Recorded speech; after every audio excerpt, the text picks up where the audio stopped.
السلام عليكم ورحمة الله وبركاته. قصة أنا وهي والقمر للكاتب سلطان الصبحي. أمام كاتب مفرط في الشاعرية والرومانسية يكتب بأنامل من حرير لكي ينسج لنا نصا جميلا هادئا مسكونا بضوء القمر. عنوان النص ثلاثي الصياغة يتكون من 3 دوال أو 3 مفردات، أولهم ضمير المتكلم أنا، وعندما يستخدم الكاتب ذلك الضمير فإنه يلقي في روعنا بلا شك أنه قد وضع نفسه داخل النص وهيأ لنفسه فيه مكانا محوريا، فهو في هذه الحالة يكون مساهما بصورة فعالة في إنتاج الأحداث والأفعال داخل الحكاية.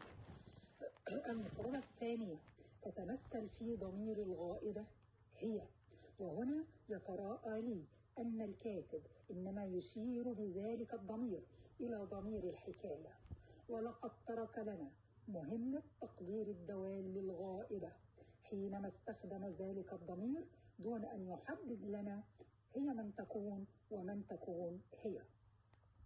المفردة الثالثة هي مصطلح القمر، ذلك المصطلح المضيء الذي يضفي على النص مزيدا من الشاعرية والألق، ذلك المصطلح الذي تكرر في النص حوالي 4 مرات، مما يدل على أن حضور القمر كان له كثافة واضحة داخل النص وداخل الحكاية بالقياس إلى صغر حجم النص.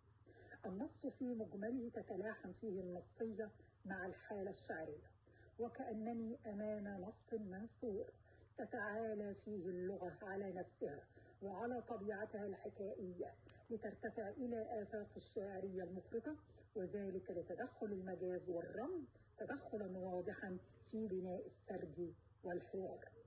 من أبرز سمات تلك القصة أنها مختزلة إلى حد كبير، وهذا مما يدفع القارئ إلى إنعاش عقله في محاولة جادة منه إلى تفسير كل ما يخفى عنه من أحداث من الممكن أن تفيده في استيعاب النص بصورة مرضية.